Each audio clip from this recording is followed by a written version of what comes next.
What up, what up, what up, baby? Big Drewski here, and you're listening to the CFB Top 25 podcast. If you have not already, make sure you click like and subscribe.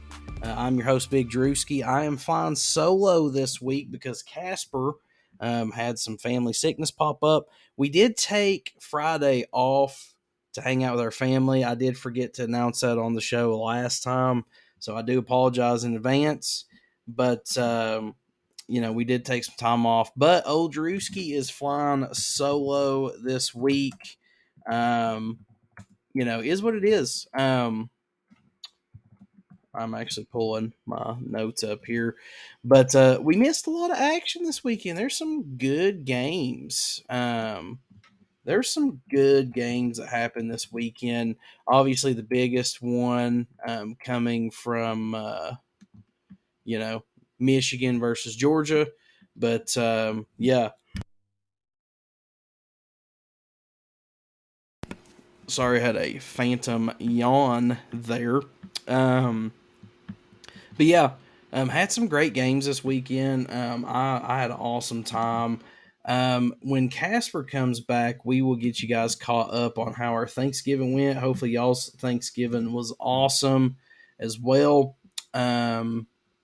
My computer is wanting to try to freeze up on me real quick. But as far as news goes, Mark Stoops from Kentucky, they're saying that he's getting the green light for the head coaching job at Texas A&M, which I think is a terrible decision on Texas A&M's part. As far as Stoops goes, hey, congrats, buddy.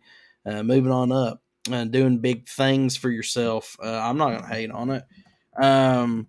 But as far as, from a Texas A&M standpoint, yeah, sure, let's overpay a guy that's barely over 50% because that's the most Texas A&M thing that I can think of for Texas A&M to do. Sure, why not? Let's not take any time whatsoever. Let's just point to the warm body, pop our head in the room and say, hey, is there any mid-level coaches in here that want to get overpaid? Yeah. All right, cool. When can you start? Oh, I'll start today if you want. All right, cool. Sounds good. You just come on over to our office. We'll sign some paperwork. Like, what are we doing? I don't know. Maybe they knew about this before. I don't know. Terrible decision though, man. Terrible decision. That's probably the biggest, college football news of the week or whatever. But I just, man,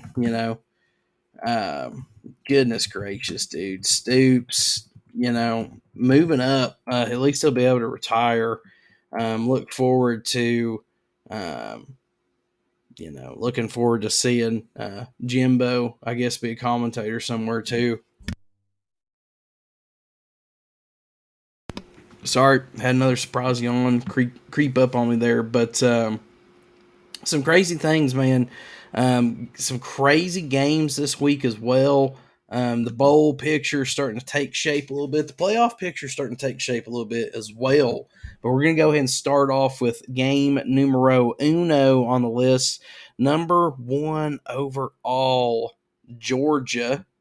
There's no way this is right. I need this. Let me look at. Hold on. Sorry. CFP rankings. I know that they have an actual website. I'm trying to find the official website. I want to go off of the wrong thing. Okay, here we go. The newest rankings are not out yet, so do keep that in mind. So, number one, Georgia went up against Georgia Tech. Struggled a little bit in this game. I was actually watching this game, and they were struggling a little bit in this one, man. It wasn't a just cut and dry win for them. They ended up getting the win 31-23, but Georgia Tech was really hanging with them for a while. I mean, tit for tat. Going into halftime, it was 13-21. Georgia was up 21-13. And then outscored them in the third. Ended up going up, let's see. Wait, am I? Yeah, so it was 21-30.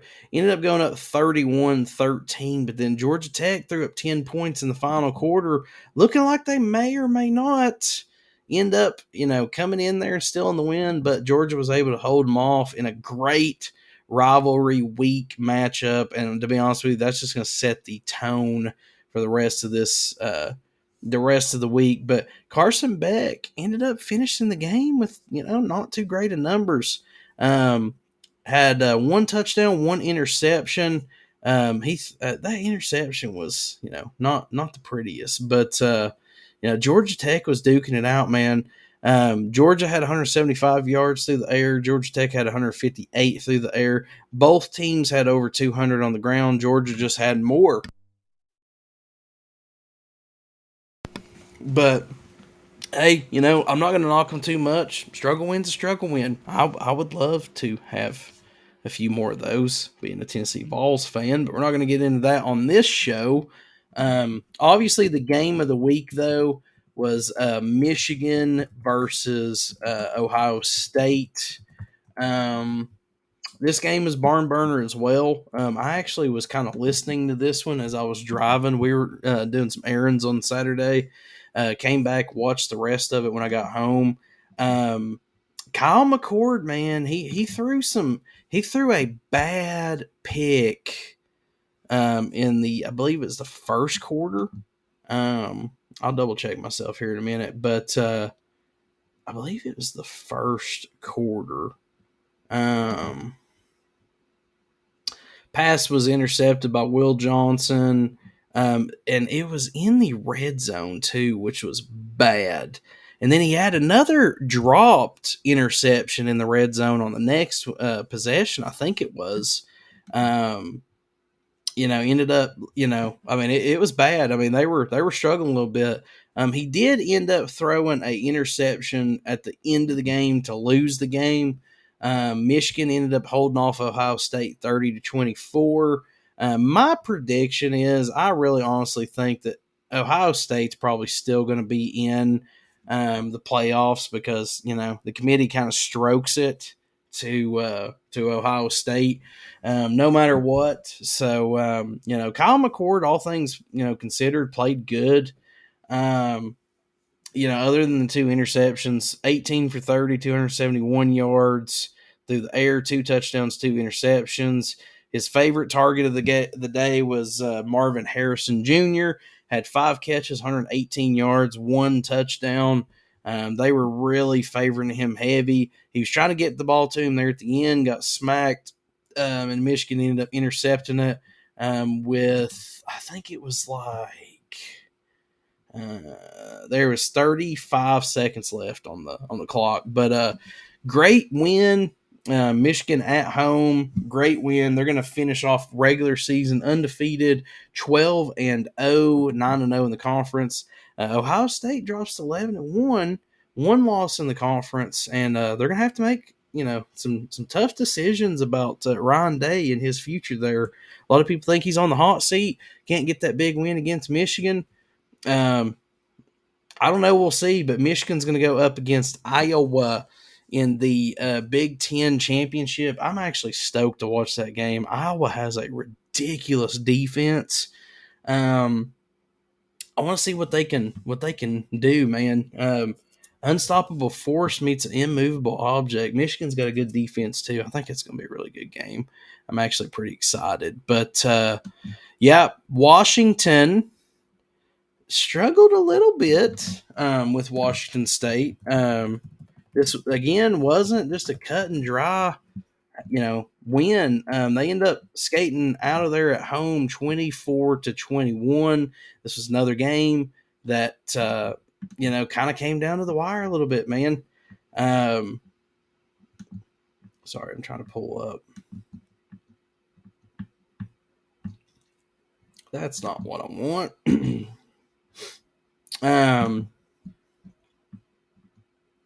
So into the first quarter, it was tied 7-zip. Into the second quarter, 14-14. Washington put up 7 in the third to go up 21-14. And then Washington State put up another 7, 21-21. ends up coming down to, let me see here. Yeah, it was so Washington hit a field goal with time expiring as 42-yard field goal attempt. Man, I mean, absolutely come down to the wire. Washington State, man, you got to watch these. I mean, they call it rivalry week, but in my opinion, this is just trap game central. Um, for these teams this week. I mean, I actually had Florida. I picked them to win over Florida State, which we'll get into that here in a second. But yeah. Sorry, I'm pulling up my notes here. But yeah, I mean, it was a great win. Penix Jr., I mean, he played great, 204 yards, 2 touchdowns, 1 interception. Kind of got showed up by Cameron Ward a little bit from the Washington State side of things, but 317 yards through the air, 3 touchdowns, 2 interceptions, though. You can't be throwing picks at Washington against the number 4 team in the country. Those 2 picks, kind of came back to bottom, man. In a game that tight, that stuff matters. But Washington drops to 5-7 overall, 2-7 in the conference. Washington ends regular season undefeated, and they will be going up against. They're going to be going up against Oregon for the conference championship, man. I'm actually really excited about that game as well. The big time rematch. Oregon's only loss of the season was to Washington.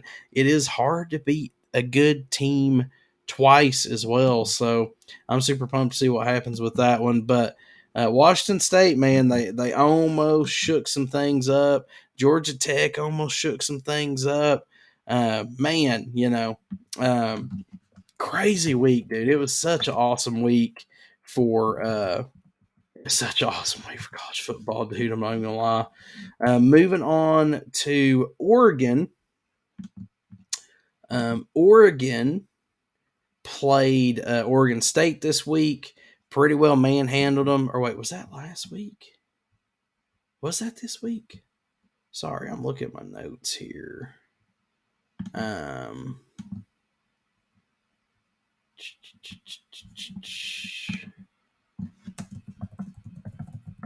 Sorry. Oh, that was week 13. Oh, wait, yeah, no, we're in week 14. Okay. But yeah, Oregon handled Oregon State pretty well. 31-7 wasn't really close. Oregon doing Oregon things, doing what they had to do. I'm really kind of curious to see. It would not surprise me a bit, man, if it wouldn't surprise me, man, if Ohio State. Oh wait, the CFP. So these rankings, by the way, are going off of the AP poll. The AP poll has Ohio State dropped down. I'm interested to see what happens here. But the rankings that I'm currently going off of is actually the AP poll. So I need to preface that by saying that. But so Ohio State was second in the CFP. Let me move back to week 13. That way I'm not jacking you guys up too much. So Georgia, as of right now, as I'm doing this podcast, is ranked first. Ohio State's ranked second. Michigan's ranked third. Washington is ranked fourth. So we're back on track. Florida State. Both teams, Florida and Florida State, neither of them had their starting quarterback. That's kind of hard for big time football match like this. This was a bit of a barn burner too. The score doesn't really do it any justice. This one was a close game for a while. Florida State ends up outlasting the Gators in the Swamp 24-15. At halftime though, the Gators were up 12-7, and if I'm not mistaken, I think at one point. Let me see if I can pull it up. But at one point, they were actually up. I'm gonna look at the. I'm looking at my notes here. But so Florida missed a field goal. Yeah, so at one point, Florida was actually up 12 zip with a safety. They tackled Florida State in the end zone, got a safety, came in and went 3 and out, though, didn't capitalize on it. And then right down the on the next possession, Florida State ends up scoring, putting it at 12-7. Florida was 100% in control of this game, though. I was actually watching this one for a good little while there. But yeah, they were up 12 zip and then just, I mean, only scored 3 more points, and that was in the third quarter, and let Florida State come back. Which, I mean, again, good teams, when you face adversity, you got to grind it out. Um, but both teams played great. Florida's going to end up 5-7, not bowl eligible. They are 4-2 in the conference. Florida State is going to end regular season undefeated. They are also going to be going up against Louisville for the ACC championship. Both teams clinched, so it's going to be a good one. But Florida State, man, neither teams really played that great on it through the air. Um, Florida State only had 134 yards passing. None of their scores came from the air. Max Brown, who was Florida's backup quarterback, 9 for 16, only 86 yards, no touchdowns, 1 interception. The running game, though, is where they got it done. Trey Benson for the Noles ended up having 19 carries, 95 yards, 3 touchdowns. And Montrell Johnson for the Gators had 18 carries, 107 yards, 1 touchdown. Interestingly enough, the Noles only had 90 yards on the ground. Florida had 146, but it just was not enough to get it done. To me, though, the key stat there, the only turnover in the game was the Florida Gators. That came off of. I just had it and lost it. It was a turnover on downs towards the end. The main thing here, though, Gators right off the rip, first drive, missed a field goal. And then right at the end of the first half, I believe it was. Yes, right at the end of the first half, missed a second field goal. If they have those 2 field goals, this is a 24-21 game, totally different ball game. Also, had they hit both of those field goals, they would have been up 15 zip. And also they would have went into halftime at 15, 18-7. They would have went in halftime. So, you know, rough. Napier's on the hot seat as well. A lot of people think that, he might be out of a job. A lot of people's actually waiting on that announcement to come out. We're going to see what happens, though.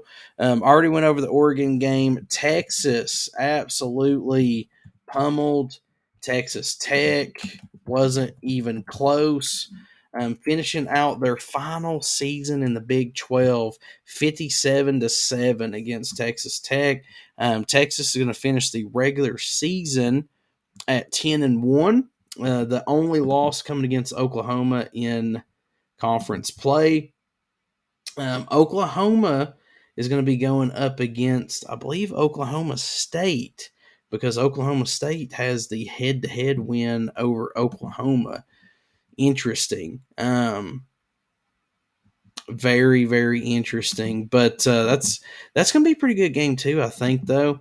I think Texas is probably going to win that one, but be very interested to see what happens there. Alabama, man, the Iron Bowl did not disappoint, guys. Did not disappoint.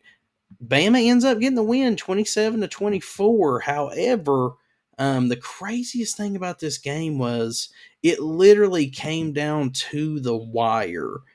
Alabama ends up getting the ball at the very end. They scored with, let's see, they scored with trying to see. So they ended up going on a 9-play.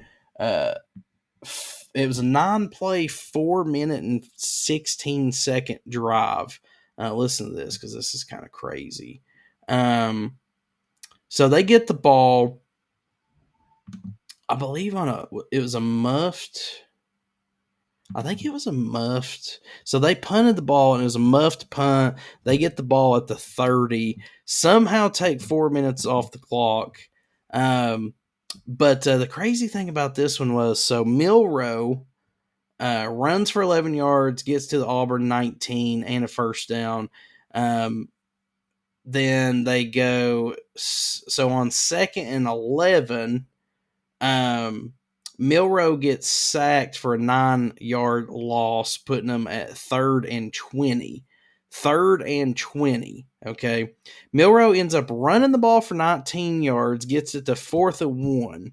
Okay. Roydell Williams runs for 3 yards, gets to the Auburn 7. Okay. So that's 3rd and 20 play on this drive right here. Okay. Now they get the ball again. They still have the ball after a timeout. 1st and goal, get tackled for a 1-yard loss. 2nd and goal, they have a fumbled snap for an 18-yard loss. So it's now 3rd and goal, but they're at the Auburn 26. So that is the same drive, same 4-minute drive that started at the 30-yard line. And they had 2 separate 3rd down plays where they had 20 yards to either get a first down or to get a touchdown. In this case, it was 3rd and goal, but they were at the 26-yard line. Now, a lot of people's talking about this last play, Casper included. So Auburn chose to only rush 2. They had one linebacker sitting back in a QB spy. Everybody else's goes. They got 2 guys on the wide receivers in the middle. They got single coverage on the guys on the outside. I mean, they have as much coverage as they can possibly get. They elected to get coverage instead of rushing. Milroe drops back, has all day long to pass, ends up throwing it to the left side of the field, and he completes the pass to Isaiah Bond for a 31-yard touchdown to eventually win the game. Because Auburn they get the ball, and then they end up throwing an interception, which there was, 32 seconds left on the clock. Alabama had a 99.9% chance to lose this game when they had the ball at 4th and goal on the 31-yard line. Insane game. Kudos to Bama. Y'all pulled it out. You grinded it out. Again, struggle win is still a struggle win. I'm going to give you all the credit in the world. Insane game. One that people's going to be talking about for a long time. And the interesting thing is, Bama and Georgia is going to go up against each other in the SEC championship game. And I'm telling you right now, both teams are getting hot at the right time. I would not want to be in the playoff committee's shoes this year, but insane finish. Moving on to Missouri, who is currently ranked 9th in the playoff polls. Mizzou ended up playing Arkansas, which they pummeled on the road at Arkansas 48-14. Not much to really talk about in this game. Mizzou's playing great, man. They're 10-2, 6-2 in the conference. Arkansas drops to 4-8, 1-7 in the conference. Rough year for the old Razorbacks there. Interestingly enough, moving on, Louisville ends up playing Kentucky at home. We're talking about the 10th ranked Louisville Cardinals ends up losing to Kentucky 38-31. Kentucky ended up scoring late in the game. End up getting a touchdown. Ray Davis scored the touchdown with 1:02 left, put them up 38-31. And then Louisville ended up going down, getting the ball, just couldn't make it happen. Great win for Kentucky, terrible win for Louisville. Obviously not how you want to go out. Jack Plummer played pretty good, 24 of 33, 242 yards through the air, 2 touchdowns, 1 interception. Just wasn't enough to get it done at the end there. Louisville is going to drop to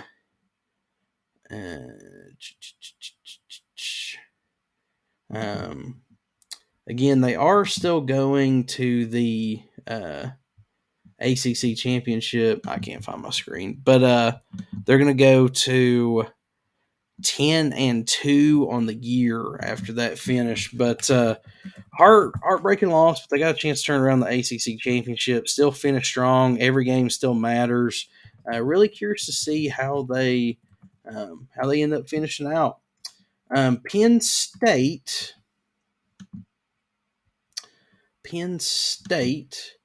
who is ranked 11th, they played Michigan State, who they ended up pummeling 42-0.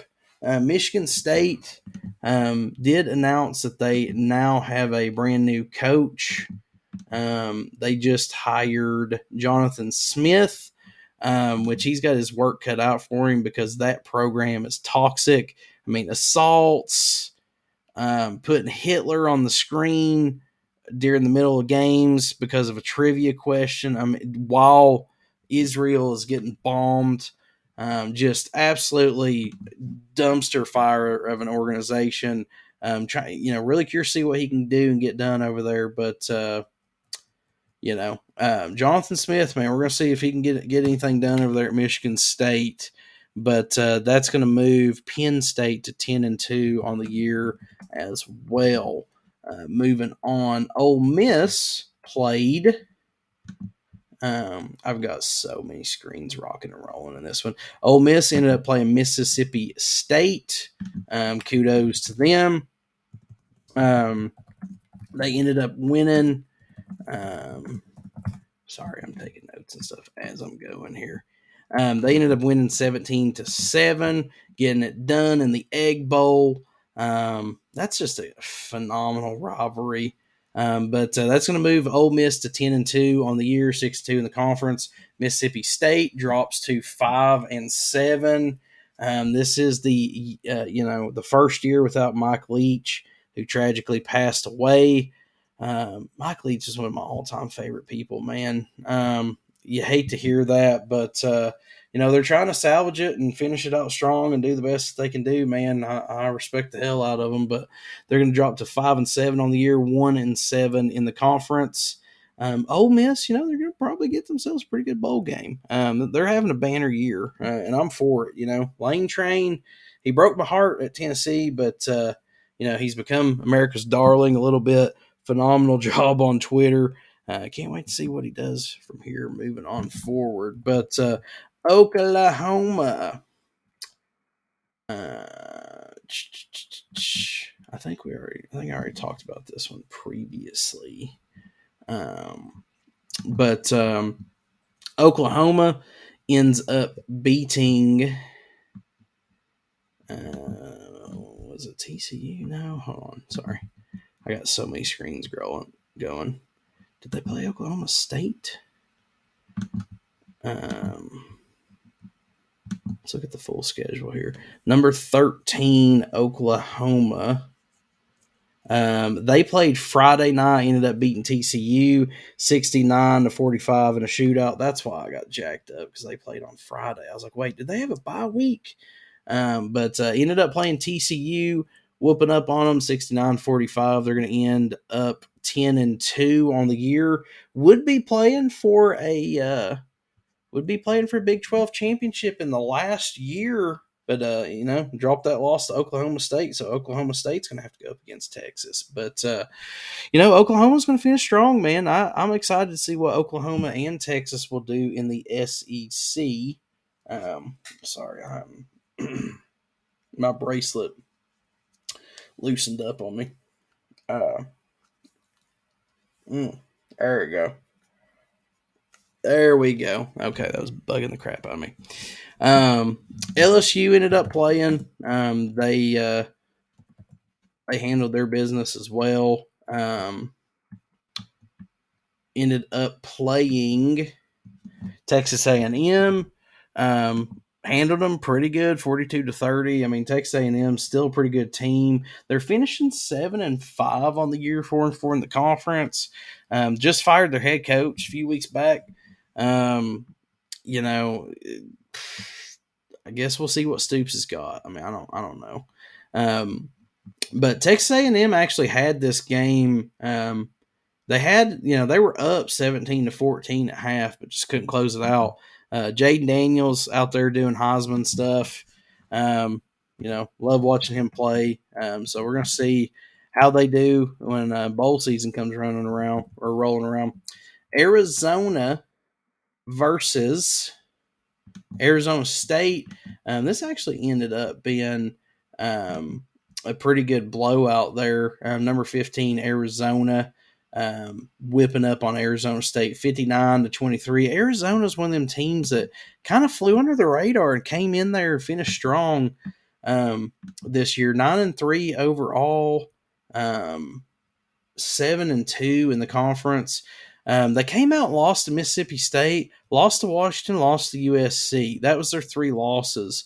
And everybody kind of wrote them off, but came in.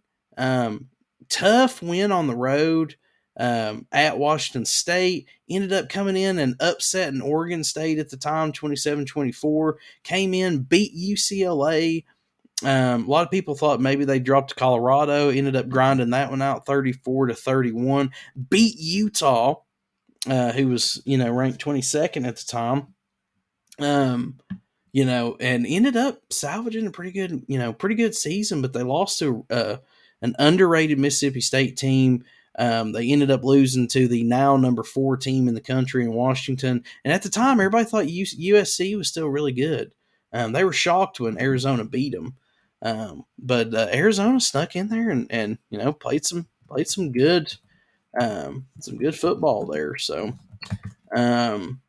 number 16, Oregon State, I believe we already covered. Yes, they got beat by Oregon, so we already covered that one. Number 17, Iowa, I believe we already covered that one too, didn't we?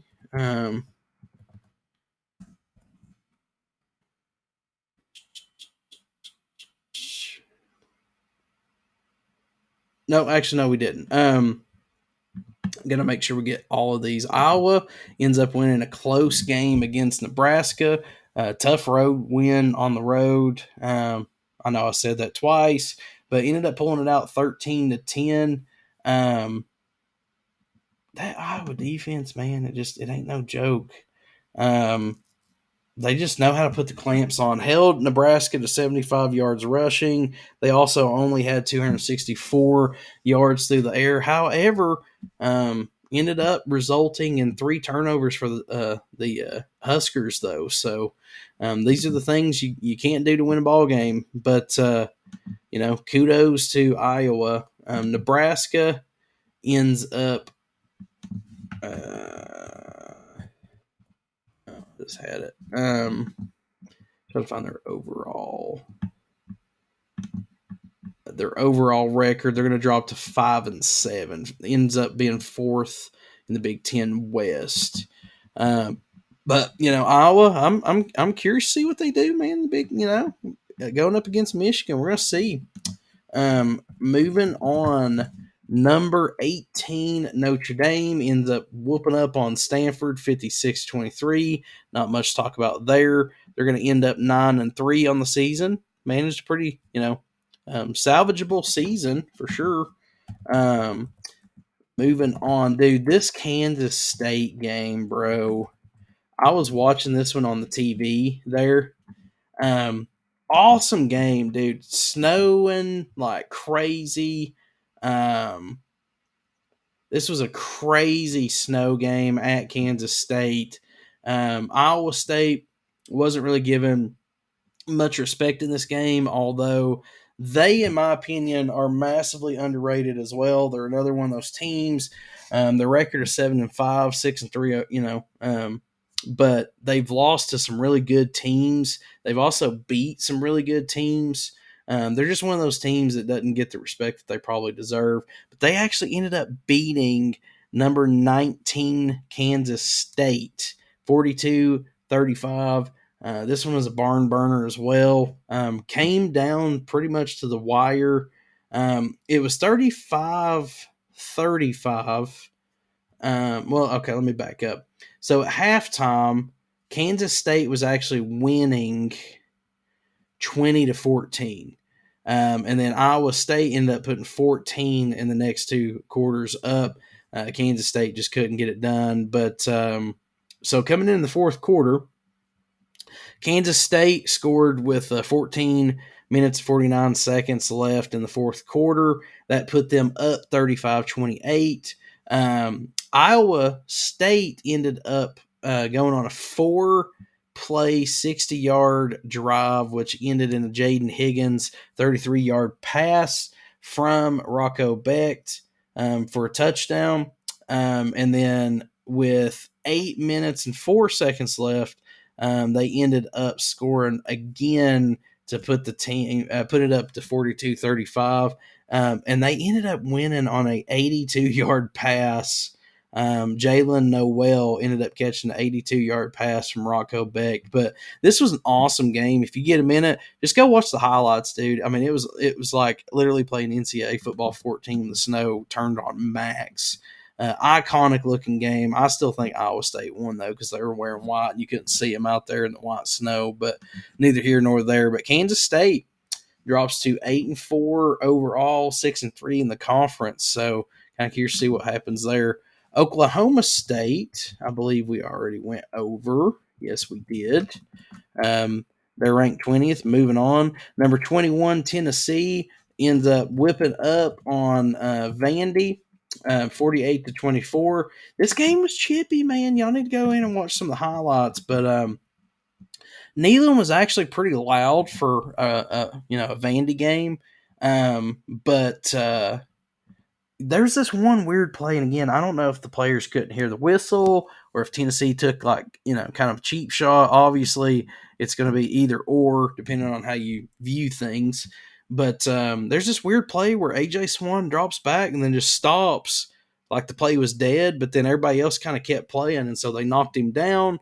Vandy's coach didn't like that, so he's arguing with the refs for like what felt like 30 minutes. And then the next 2 or 3 plays, man, every time they hiked the ball, it was just scrap, scrap, scrap, pushing, shoving, elbows flying, punches flying, benches clearing. This really almost got ugly, guys. I mean, ugly, ugly Malice in the Palace type scenario.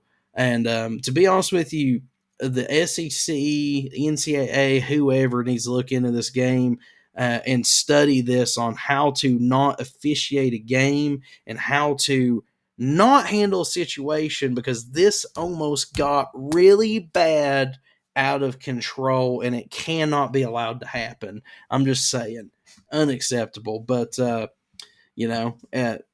blame the refs on that one. Both teams were getting chippy. Vandy's offensive line was getting chippy.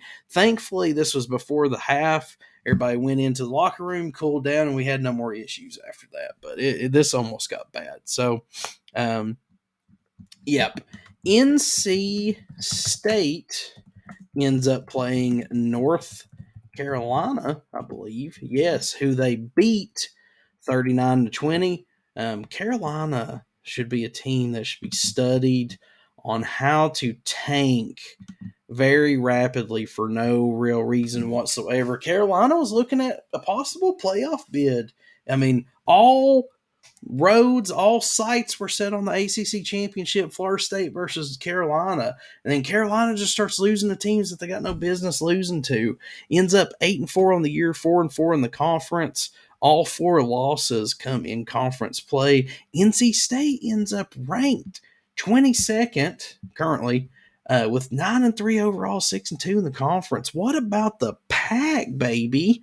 Finishing strong. I like it. I like it a lot.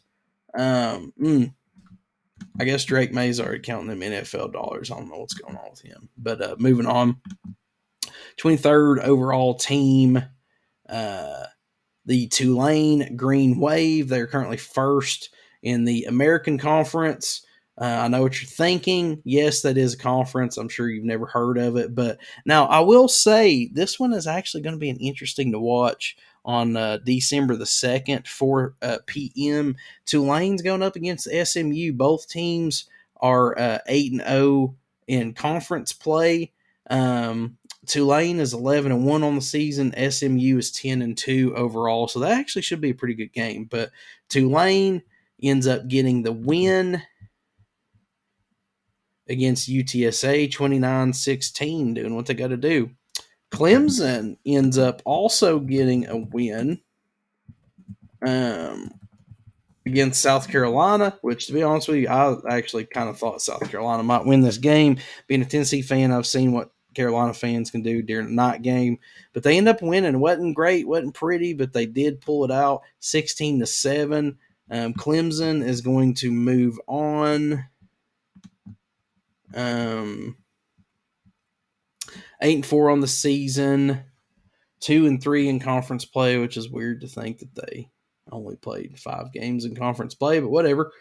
South Carolina is going to drop to 5-7, 5-2 in conference play. Whew. Played pretty good in conference play, actually. Lost all their out of conference games, but very interesting. Liberty ended up sneaking into the conversation there. Ranked 25th overall. They ended up beating the UTEP Miners. They're going to finish off completely undefeated in regular season play. Congrats to them. Liberty, doing big things. I'm proud of them. But yeah, ended up beating UTEP pretty handsomely. Now again, the rankings haven't come out, so I'm gonna go over that in the next week. There's still a couple decent games left in week 14, but as of right now, the current rankings are Georgia 1, Ohio State 2, which they're gonna drop, Michigan 3, Washington 4, Florida State 5, Oregon 6, Texas 7, Alabama 8, Mizzou 9, Louisville 10, which they're going to drop, Penn State 11, Ole Miss 12, Oklahoma 13, LSU 14, Arizona 15, Oregon State is 16, Iowa 17, Notre Dame 18, Kansas State 19. They're going to drop as well. Oklahoma State, they may hang around. They're at 20th. Tennessee's 21st. NC State's 22nd. Tulane, Clemson, and Liberty are 23, 24, 25. Hopefully you guys have got something out of this. I've greatly appreciated it. Again, if you have not already, make sure you click like and click subscribe, baby. Until next time, I'm Big Drewski. You're listening to the CFB Top 25 show, and I'm out, baby. Peace.